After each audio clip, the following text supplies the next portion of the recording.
My name is Arthur, and last month I turned 91. At this age, people assume the hardest parts of life are behind you. They think the old man sitting quietly by the window must feel proud, satisfied, maybe even wise. For most of my life, that's exactly what I believed too. I spent 70 years chasing something I thought every man was supposed to chase: success. The kind people could see, the kind that made neighbors nod with respect and strangers shake your hand a little longer than usual. I built a company from nothing. I worked through nights, birthdays, Christmas mornings. I told myself it was all for my family, for my wife, for my children. I remember standing in my office one evening in 1978, looking out at the city lights, thinking, now they'll finally be proud of me. That was the moment I believed everything I sacrificed would finally make sense. But there's something I didn't understand back then, something I didn't realize until decades later, when it was already too late to fix. You see, success did make people admire me, just not the people I was doing it for. I was born in 1933, during a time when nobody expected life to be easy. My father worked at a steel plant 12 hours a day, 6 days a week, and my mother stretched every dollar like it was made of rubber. We didn't talk about dreams in our house. We talked about survival. By the time I was 15, I already believed a man's worth was measured by how hard he worked and how much he could provide. That idea settled deep inside me, like a rule written in stone. I carried it with me into adulthood. When I was 23, I met Margaret. She was standing behind the counter at a small bakery on Willow Street. I had stopped in only because the smell of fresh bread drifted out onto the sidewalk. I still remember the way she smiled when she handed me the change for a loaf of rye bread. It wasn't a big smile, not flashy.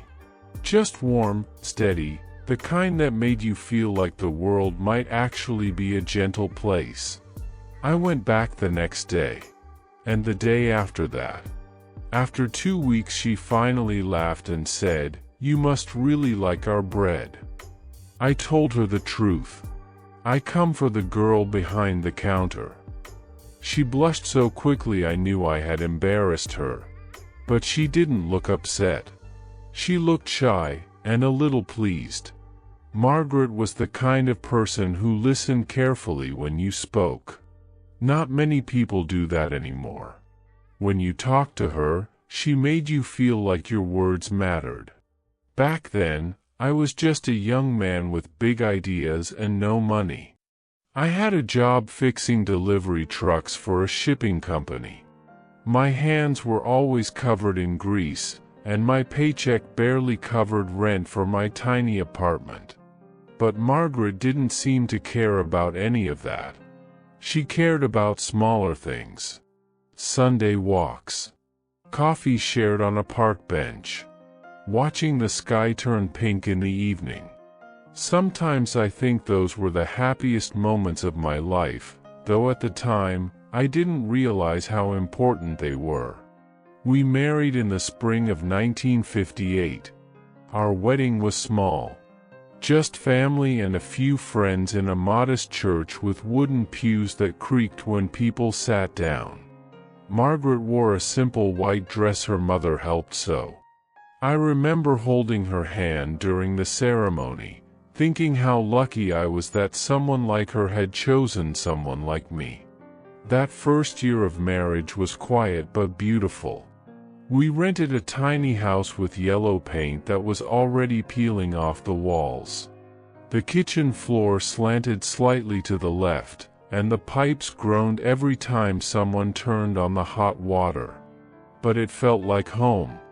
Margaret would cook dinner every evening while I sat at the kitchen table reading the newspaper. Sometimes she'd hum softly while stirring a pot on the stove. Even now, after all these years, I can still hear that humming in my memory. Life moved slowly then. We talked a lot. About the future. About the family we hoped to have. About the kind of life we wanted to build together. When our first child was born in 1961, a little girl named Emily, I remember holding her in the hospital room and feeling something shift inside me. Responsibility. Fear. Determination. I looked at that tiny face and promised myself she would never grow up worrying about money the way I had. 2 years later, our son Daniel was born. Suddenly our little house felt smaller. There were toys scattered across the floor, bottles in the sink, and sleepless nights that turned mornings into fog. Margaret handled most of it with patience that amazed me. She rarely complained. But I began noticing something else creeping into my thoughts during those years. Pressure. Not the loud kind. The quiet kind that builds slowly in a man's chest. The shipping company where I worked started promoting younger supervisors, men who seemed to move ahead while I stayed stuck repairing trucks. One afternoon in 1965, my manager pulled me aside. "You're one of the hardest workers here," he told me. Then he said something that stayed with me for the rest of my life. "But hard work doesn't always move you forward unless you take risks." That sentence followed me home that evening. I sat at the dinner table while Margaret fed baby Daniel in a high chair and Emily colored pictures beside us. The house smelled like chicken soup. Margaret noticed I was quiet. "What's on your mind?" she asked. I remember hesitating before answering. "I think I could start my own business," I said. She looked surprised, but not afraid. "What kind of business?" "Repair services for shipping trucks. There are dozens of companies that need it. I know the work better than most people." Margaret wiped her hands on a dish towel and sat across from me. For a moment she didn't speak. Then she said something simple. "If you believe you can do it, we'll find a way." That was Margaret. She trusted people she loved. And she trusted me. Looking back now, that moment was the beginning of everything. The good, and the things I would eventually regret. I started the repair shop in a rented garage on the edge of town. The first few months were terrifying. Money was tight. Some nights Margaret and I whispered about bills after the kids went to bed. But slowly, work started coming in. 1 truck. Then 2. Then 5. Within 3 years I had hired 3 mechanics and moved into a larger building.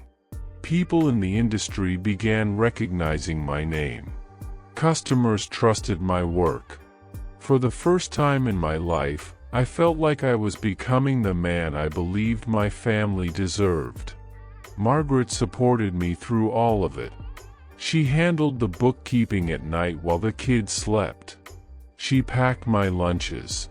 She waited up when I came home late. Sometimes Emily would fall asleep on the couch waiting for me. Margaret would carry her to bed while I quietly washed grease from my hands at the kitchen sink. At the time, I saw these moments as proof that everything I was doing was worth it. I thought the long hours were temporary. Just a few years of sacrifice. Just enough time to build something stable. But businesses grow the way weeds do. Once they start, they don't slow down. By the mid-1970s, the repair shop had expanded into a full logistics service company. I had employees, contracts, meetings. My days started before sunrise and ended long after the kids were asleep. Margaret never demanded more of my time. She never argued. But sometimes, when I came home late at night, I'd find her sitting alone at the kitchen table with a cup of tea that had already gone cold. She would smile when I walked in. "Long day?" she'd ask. I'd nod and kiss her on the forehead before heading to the bedroom. At the time, I told myself this was the price of building a future. The price of becoming successful. What I didn't notice, or maybe didn't want to notice, was how quietly the distance between us had already begun to grow. Success didn't arrive all at once. It crept in slowly, like sunrise through a window you forgot to close the curtains on. One year we were barely paying bills. The next year I had contracts with 3 regional shipping companies. By the early 1980s, my name started appearing in local business magazines. People called me a self-made man. I remember the first time someone used that phrase about me. It was during a small business awards dinner downtown. I stood at a podium under bright lights while strangers applauded.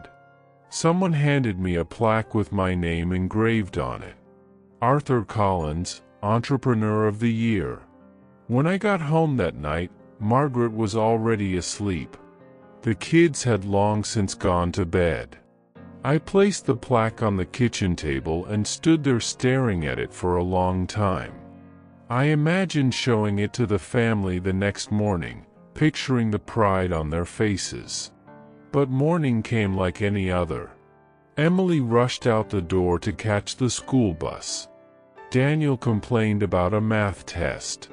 Margaret poured coffee and asked if I'd be home for dinner. No one even noticed the plaque sitting on the table. I told myself it didn't matter. They were just busy. Besides, I was doing all of it for them anyway. The company kept growing. Growth is a strange thing. When you're inside it, you don't feel successful. You feel chased. Deadlines, payroll, clients, expansion. It always feels like if you slow down for even a moment, the entire thing might collapse. So I ran faster. I opened a second location. Then a third. I started traveling to meet investors and partners. Chicago, Dallas, Atlanta. Cities blurred together with hotel rooms that all looked the same. At first, the kids thought it was exciting. Daniel asked me to bring back baseball caps from different cities. Emily liked the small souvenirs I'd buy at airport gift shops. But children grow up while you're not looking. And the older they got, the less they waited for me. One night in 1984 I came home earlier than usual. I remember that night clearly because I had planned it as a surprise. I left the office before sunset and picked up takeout from Margaret's favorite restaurant. I walked into the house expecting to see everyone around the dinner table. Instead, the house was quiet. Margaret was sitting in the living room reading a book. Emily had already gone out with friends. Daniel was upstairs listening to music behind a closed door. Margaret looked up when I walked in. "Oh," she said gently. "You're home early." I tried to sound cheerful. "I thought we could have dinner together." She smiled, but it wasn't the bright smile from the bakery years ago. It was softer. Tired. "That would have been nice," she said. Then she added, almost casually, "But everyone already ate." I told myself it didn't bother me. But something about that moment stuck with me.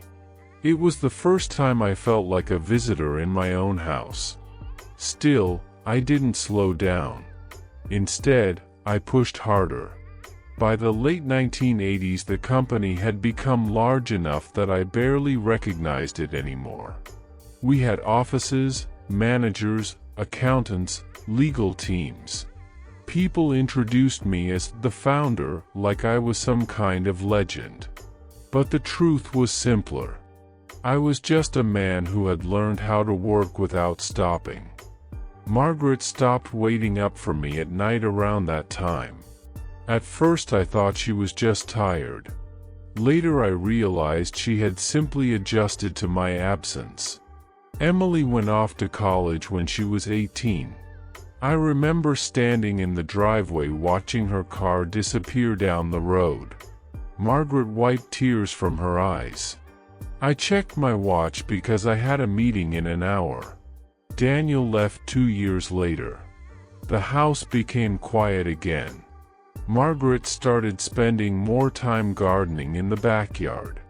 Sometimes when I drove home late at night, I'd see tools still lying in the grass where she'd been working during the day.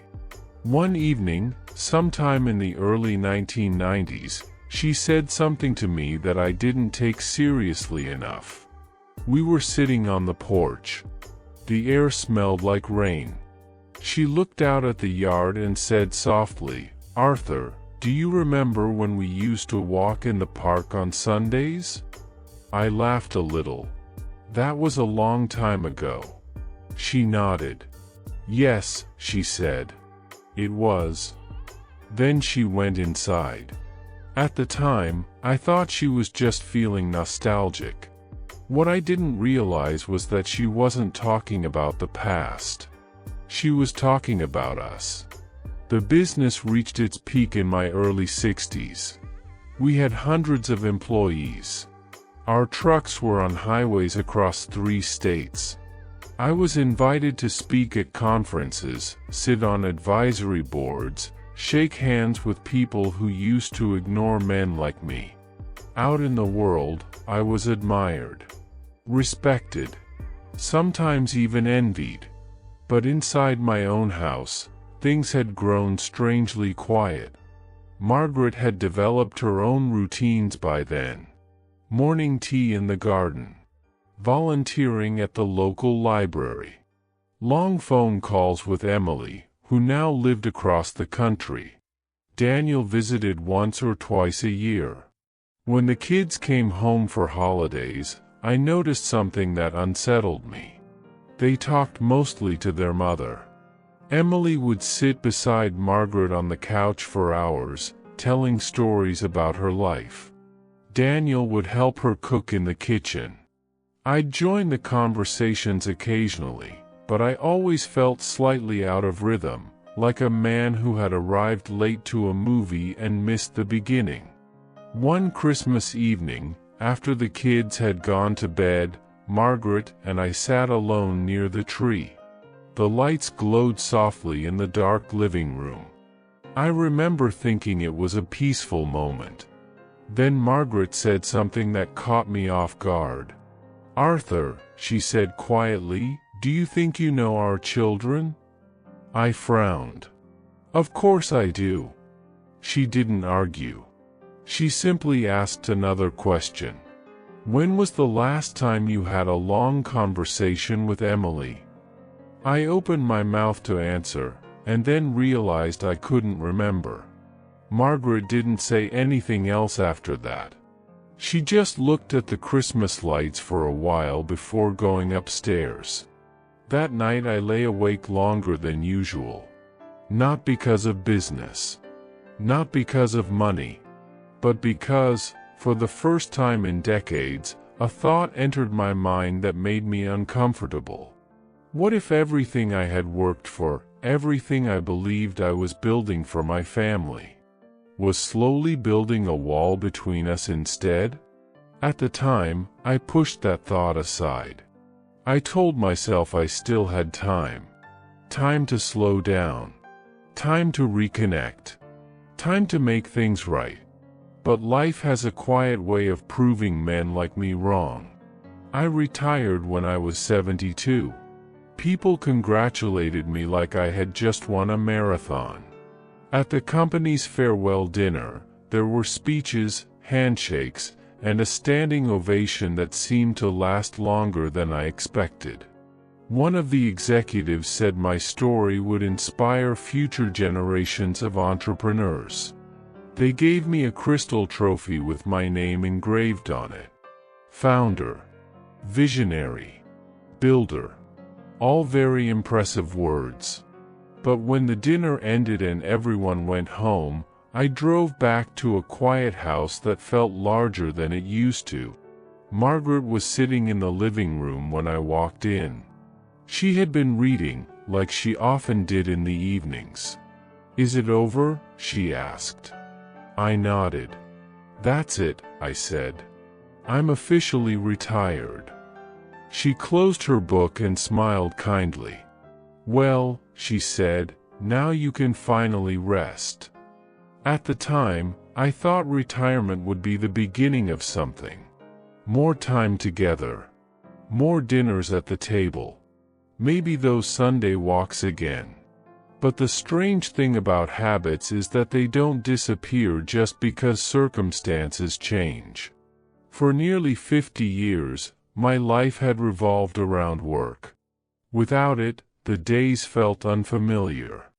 I would wake up early out of instinct, drink coffee alone in the kitchen, and then realize there was nowhere I needed to go. Margaret already had her routines. She had built a life during the decades I had been busy building my company. Friends from the library. Garden clubs. Weekly lunches with neighbors. I tried to fit into that life, but it felt like joining a conversation that had been going on for years. One afternoon I suggested we take a trip together. "Maybe Europe," I said. "You always wanted to see Italy." She smiled again, that same gentle smile she had developed over the years. "That's kind of you," she said. But her voice carried a softness that made me uneasy. "We could go," she added, "but I'm not sure it would mean the same now." At the time, I didn't fully understand what she meant. Years passed quietly after that. Our children visited occasionally. Emily would bring her husband and 2 kids during the summer. Daniel came around the holidays when his work schedule allowed it. They were polite with me. Kind, even. But there was always a certain distance that I couldn't quite close. They shared stories about their lives with Margaret. Inside jokes. Memories. Things I hadn't been there to witness. Sometimes I'd sit in the same room listening and realize I felt like a guest in my own family. It wasn't that they disliked me. They simply didn't know me very well. And that realization is heavier than anger. Anger can be argued with. Distance cannot. Margaret passed away when I was 86. It happened quietly one autumn morning. She had been sick for a while, though she never made a big fuss about it. That was her way. I remember sitting beside her hospital bed holding her hand. Her fingers were thinner than I remembered. Fragile. She looked at me with the same calm expression she had worn most of our lives together. "Arthur," she said softly, "you worked very hard." I nodded, not sure what else to say.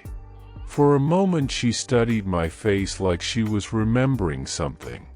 Then she added a sentence that has lived in my mind every single day since.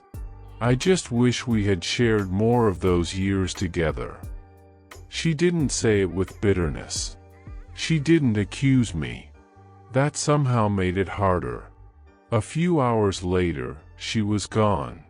After the funeral, the house felt unbearably silent. I began noticing things I had overlooked for decades. The worn spot on the porch where Margaret used to sit.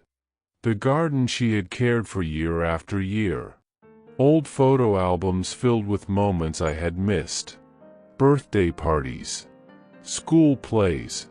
Family picnics. I appeared in some of the photos. But often I wasn't there at all. For the first time in my life, I had all the time in the world. And nowhere meaningful to spend it. Emily calls sometimes. Daniel too. They care about me, I know they do. But our conversations are short, polite, careful. It's difficult to build deep relationships with your children when most of their childhood happened while you were somewhere else. Now I sit by the window most evenings, watching the sky turn the same soft pink Margaret used to love. And I think about that young man standing in a bakery all those years ago. The man who believed success would make his family proud. The man who believed providing for them was the same as being present for them. If I could speak to him now, I would tell him something simple. Your family does not measure your love by the size of what you build. They measure it by the moments you share with them. The dinners you don't miss. The conversations you stay for. The quiet Sundays in the park. Success did give me many things. A company. Money. Recognition. But the truth I didn't understand until I was very old is this. The people I was trying so hard to impress never wanted my success. They just wanted me.